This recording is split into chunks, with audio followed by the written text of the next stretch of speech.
Hi there, Kim Coach Powers here, and I am here to talk to you about molecular geometry today. Now, this is a really cool concept because as we understand how molecules are shaped into certain shapes, it helps you understand the way that molecules affect everything. Because remember, molecule shapes determine their properties.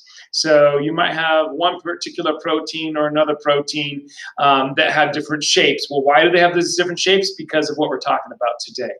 Okay, so different proteins, things like something that might digest one particular type of food versus another type of food, right? Those different types of enzymes. Why are viruses, certain particular shapes? Well, a lot of times it has to do with the proteins that they're made up of, right?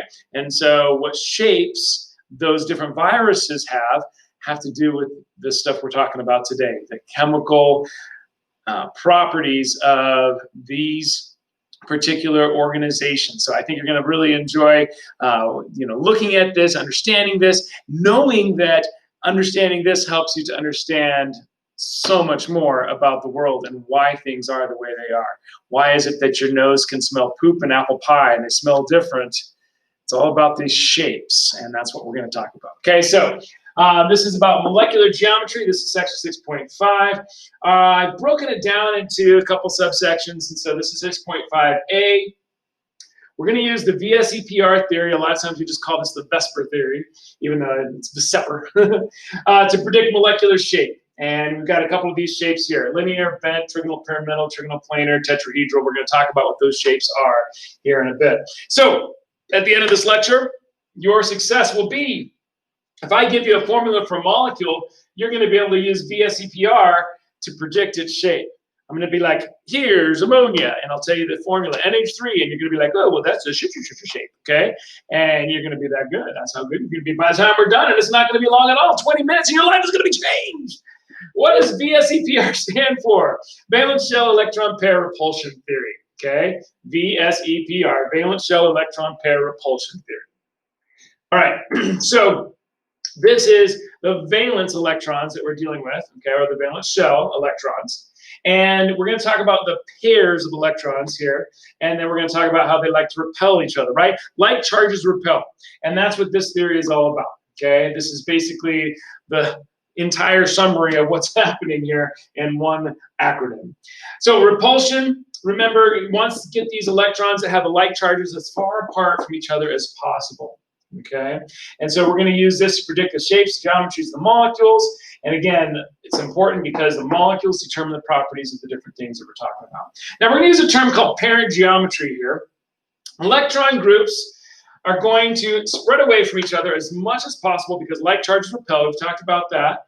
And we also have to remember that there is some attraction taking place too, right? Because electrons are attracted to the nucleus of a nearby atom or multiple nearby atoms. And so those different interactions of attraction and repulsion are what ultimately are going to give us the geometry of our molecule.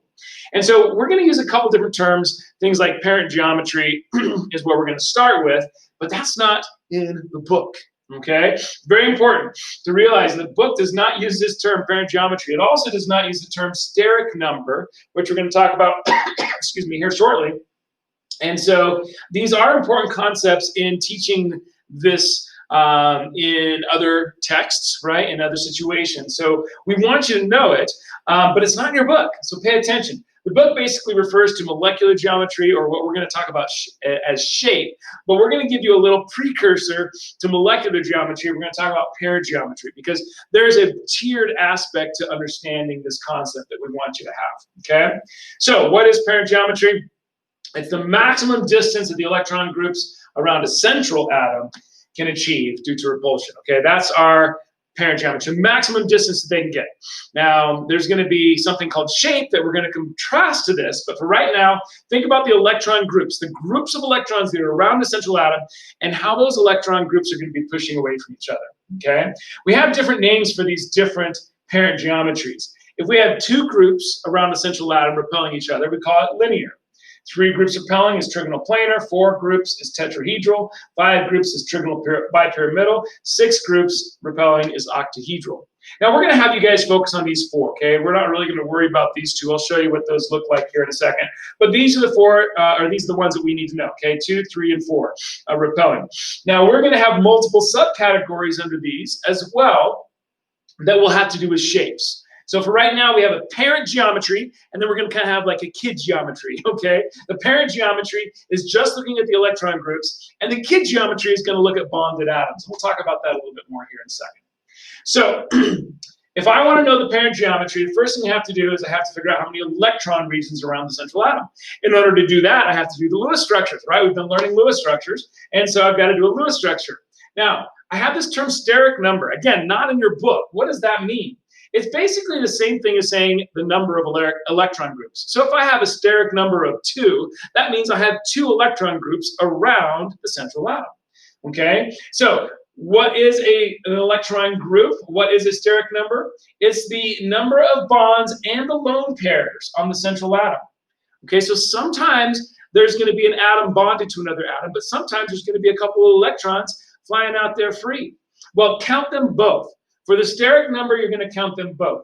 And double and triple bonds only count as one steric region, okay, or one steric number, because they're grouped together in the same area. I'm going to show you a molecule here real quick, and I want to show you what I mean by bonded versus unbonded. So here I've got, this is, something like, we could pretend like it's water if we wanted to. Typically, we'd say oxygen would be a red atom that we'd put in here. But let's say this is oxygen and these are hydrogen, and we've got a central atom, and it's got 2 bonded atoms, and it's got 2 regions of electrons that are not bonded to anything, okay? So these are the unbonded electron pairs of the lone pairs, okay? And so this, if we count up our electron regions, the bonded and unbonded, we got 1, 2, 3, 4 electron regions. Our steric number here is 4. Does that make sense? That's what we're looking at here. That's what we're talking about. So if I want to find that parent geometry, like I said, I've got to draw the Lewis structure, count the number of electron groups around the central atom, and then assign the name that goes with that number of groups. So for instance, here I've just shown you something that looks just like this, right? This is a water molecule. I've drawn my Lewis structure, and I've got 1, 2, 3, 4 electron regions. And so I have to look up on my little table, or I've memorized it, obviously, right? And I'm like, oh, well, 4 electron regions. That's my steric number, okay? Steric number is 4. 2 of them are bonded, 2 of them are lone pairs. The number 4 is associated with tetrahedral, okay? So you got to memorize the names of the geometries that go with the steric numbers. Okay, and we're going to give you a table here, but you're going to have to learn all that. Now, of course, if you are doing this online and we give you open notes, then hey, just take some good notes, right? Because you're going to want to know it. Make sure you understand the concept. So let's see what this would look like. If I asked you to draw the Lewis structure for PF3, find its steric number and parent geometry, now hopefully you'd be able to do that. All right, so I want you to pause it and practice, do it, and welcome back. So if you did your Lewis structure, you came up with this, okay? Now we got to count our number of electron regions. 1, 2, 3, 4. Hey, it's just like the one we did.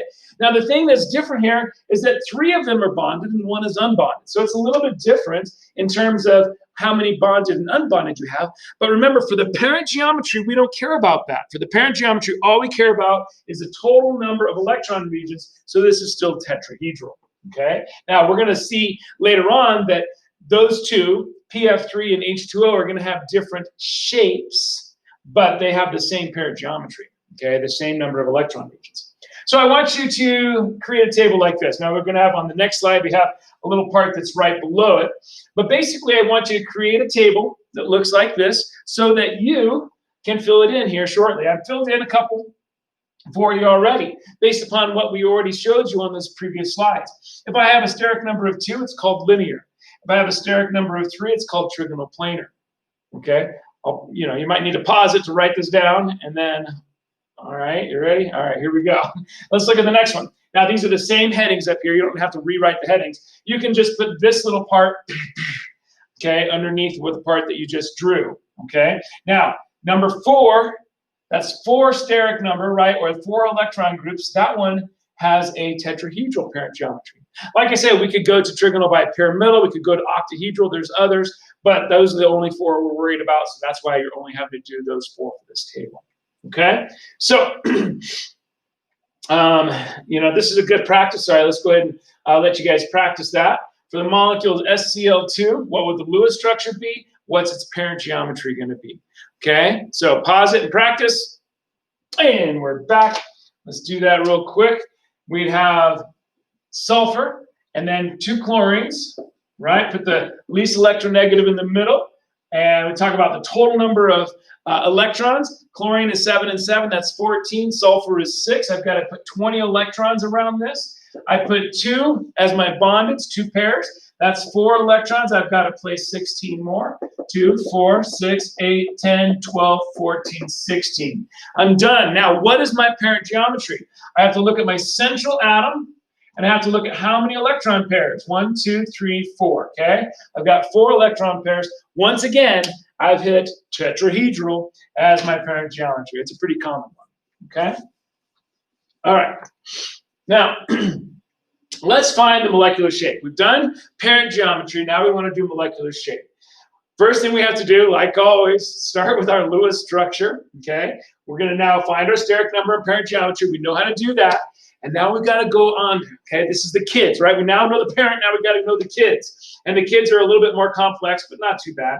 All right, picture the molecule without the lone pairs to get the shape.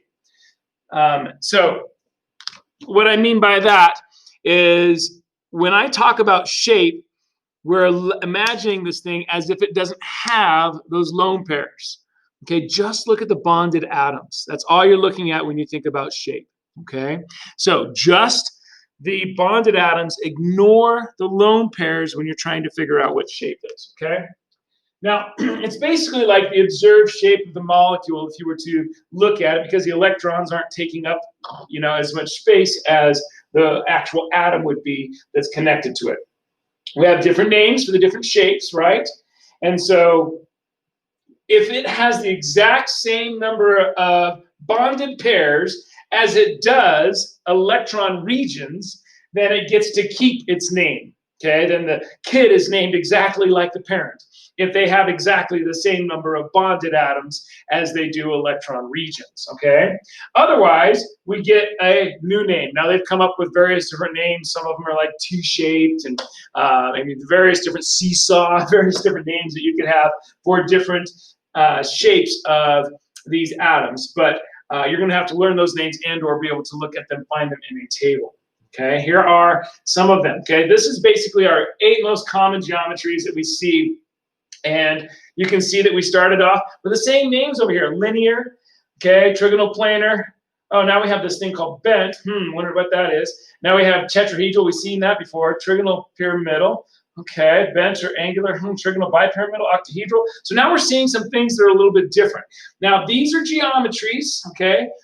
What the book is referring to as a molecular geometry, but we refer to it as our shape, okay, or our molecular shape. Now, you're going to see something here. I just want to point this out. You see these little letters, and this is very common to use A, B, and E as the different representations of our orientation. And it kind of looks like, for instance, like this one. This one says AB2E.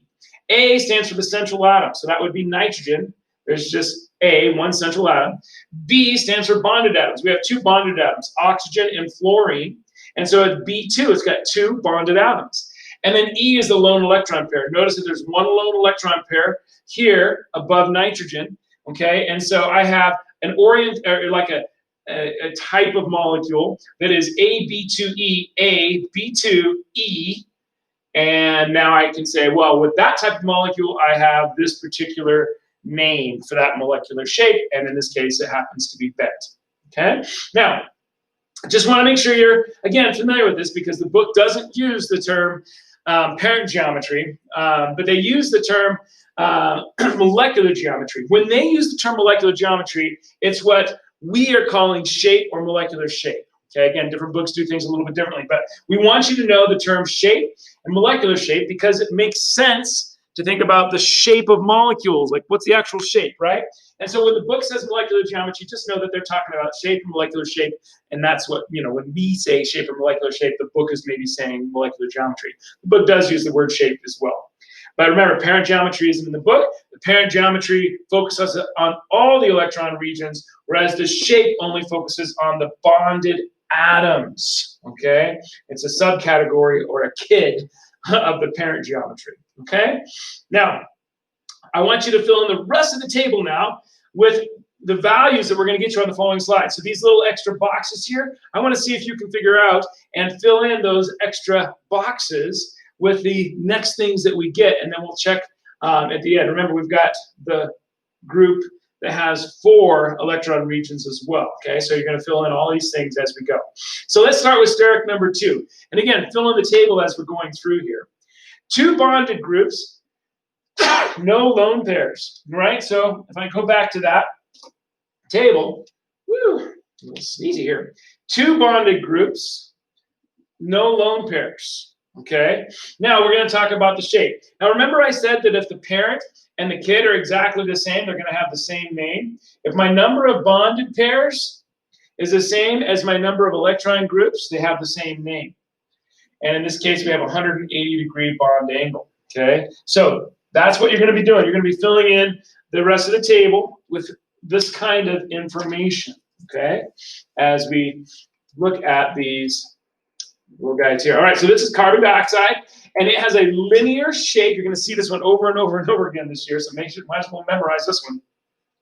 Carbon dioxide has a linear shape. It has just 2 electron regions. Even though it's got 4 electrons, 4 pairs of electrons that it's sharing with the oxygens, only 2 areas where they share, and so it's still linear. Okay, it's just a straight line across. Bond angle is 180 degrees. All right, and then here's the shape molecule, okay, or the ball and stick molecule or model, and you can see definitely, that straight line. Steric number 3, 3 bonded groups with no lone pairs. This one's called trigonal planar, right? The exact same name. Bond angle is 120 degrees. Now, notice how I show you this, and that does not look like 120 degrees, okay? That looks like 90 degrees. But you need to start thinking in 3 dimensions, okay? Don't think in 2 dimensions anymore. When you see these little structural molecules, models, it's really important that you start thinking in 3 dimensions. Let me show you an example of what this would look like. Hang on one second here.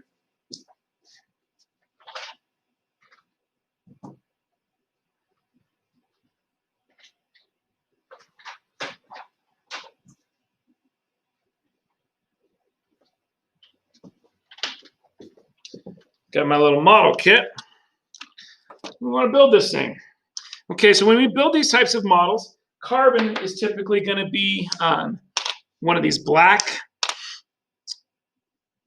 spheres. Okay, that's the way we typically do carbon. Oxygen is going to be red. And notice that we've got 2 of these. And what we do with these little models is we use these little longer, these longer bendy little guys instead of the shorter ones that don't bend very much. And this is how we do the double bonds. We do it like that, okay? So basically what I've just done is I've done the carbon with the oxygen. Now notice that this oxygen doesn't have a place to put a couple extra lone pairs, but that's okay because we're just talking about shape. We're not talking about the parent geometry, we're talking about the shape. And now we've got 2 hydrogens. All right, so the hydrogens are the white little spheres. And so now we put those white spheres on there. And this is what we've got. Now notice how each of these is in the same plane and that there's 120 degrees. Maybe it doesn't look quite like 120, but it is. 120 degrees between each of these as far as the bond angle is concerned. And so these are the same thing. Okay, remember, these structural models don't really represent what they look like in a physical world. So you've got to start thinking beyond just the 2D and start thinking of what's it going to look like in 3 dimensions, okay? So hopefully you filled out your table there with that one now. And let's look at another one. Now, this is still steric number 3. There are more than one kids for this parent, okay? The parent, steric number 3, has 2 kids that we're going to talk about in this case, okay? And in this case, we've got 2 bonded groups with 1 lone pair. This is going to be a bent shape. So the name of the shape, or molecular shape, is called bent, even though its parent geometry is trigonal planar. The bond angle is slightly less than 120. Okay, a good example of this is sulfur dioxide. You're like, why is the bond angle slightly less than 120? Well, it's because of this electron pair right there. That electron pair has a different effect than this one that actually has an atom on it. If there's no atom on it, then what happens is those electrons actually have a bigger repulsive force than something with an atom, right? Because this atom has a nucleus that has positive charge in it. So these electrons are attracted to that positive charge there, and they're also attracted to the positive charge there. But if you take away that atom, and now that atom is in there, but you just have these the electrons that are there, okay? And in this case, it's just 2 electrons, and I've got 2 pairs here. It's not what I'm meaning to show. But if I had just 2 electrons there, this set of electrons is pushing down on these electrons, and it's pushing these away from it because like charges repel, right? And so this bond angle actually becomes a little bit less than 120 degrees because these electrons are pushing. And so that's what you're seeing there. It's not even all the way around. It's just a little bit less than even. Okay, now there is theoretically, by the way, we could always talk about a third shape. If we had just 2 electrons here, or sorry, 2 atoms. Anytime you have 2 atoms, you're always going to have a linear shape. Okay, so if there was not a second atom that was attached here, then it would just be linear. Okay, so again, bond angles. What's happening here? Let's look at the difference between methane, which is 109.5 degrees. Here, there's ammonia, which has an electron pair. They're not showing you here, but there's an electron pair pushing these down a little bit more, and so it goes down to 107 degrees. And then if I have 2 electron pairs, like I do with water, it pushes it down even more. And so then there's only 104.5 degrees between these. And so the bond angles are going to change based upon the number of electron pairs that you have. All right, so let's go to our last one. You're still filling in that table, right? Steric number is 4, is our parent geometry of tetrahedral. And so our shape is also going to be tetrahedral if we have the same number of bonded atoms as we do the original steric number, or the original total number of electron regions. So methane is a good example. CH4 is methane. And you end up getting a 109.5 degree bond angle there. And let's just show you that again. This is an example of methane. And again, in 3 dimensions, it looks very different than it does in 2 dimensions, right? In 3 dimensions, it looks like this.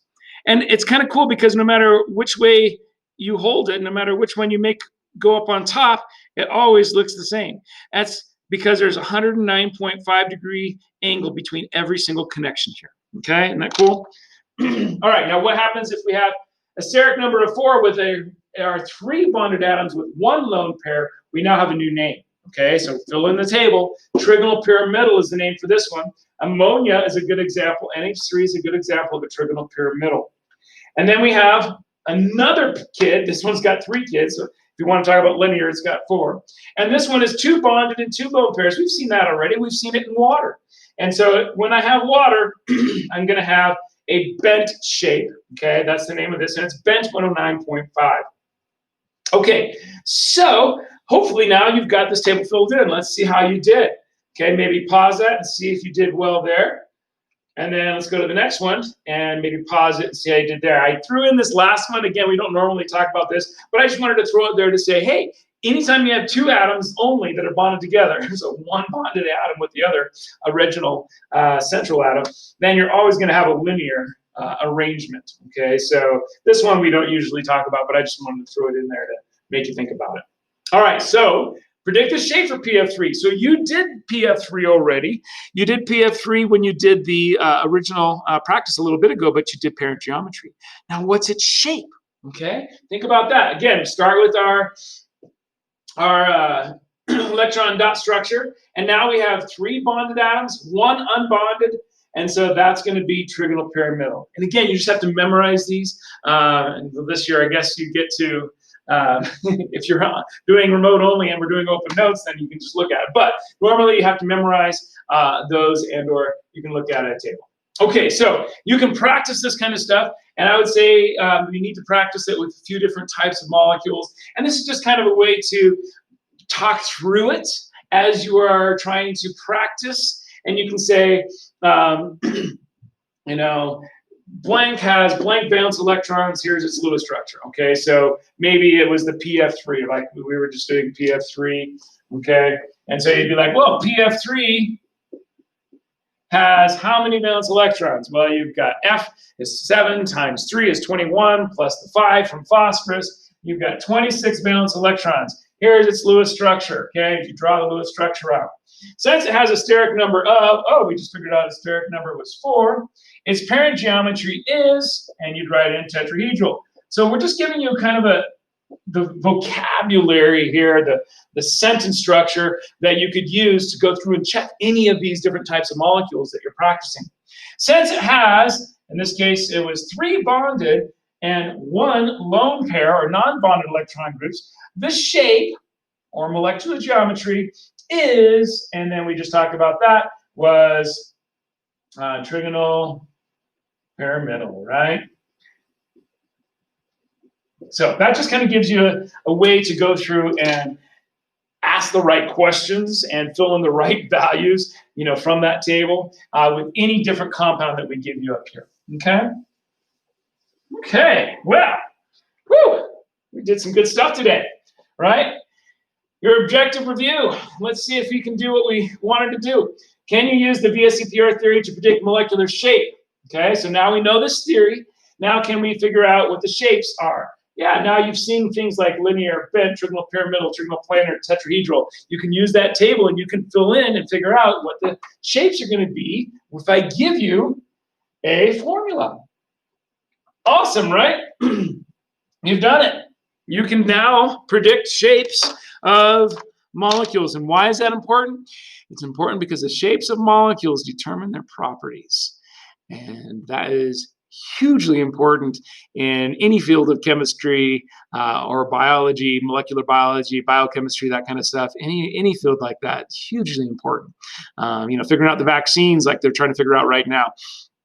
The shapes of the molecules are absolutely important. The reason that, you know, a vaccine is going to work is because it has the same shape or very similar shape to the actual virus. And so you have to be able to reconstruct that shape without causing something that would cause damage. And then your immune system gets adapted to finding that particular shape. It's like, oh, I recognize that shape. And now, once you've exposed yourself to that shape, then your body has an immune response and it can attack it. And then it allows, you know, holds on to it. And then it allows like the T cells and the other cells that come in, and those are killer T cells, cytotoxic T cells, and there's other macrophages that come in and they eat that kind of stuff. And so it basically grabs onto it. And then you got the other parts of your body saying, eats it up, breaks it up into little pieces so that virus doesn't get to cause the damage that it was going to cause. It's all about shape, man. It's all about shape. It's all about chemistry. Chemistry is life. I hope you had a good time learning about this today. Please be kind to one another because, man, if we're not kind to each other, then this world gets to be a pretty dark place pretty fast. So be nice to each other. Be sweet to each other. Do something awesome for somebody today or tomorrow and make a difference in the world that's positive. God bless you. Have an awesome day.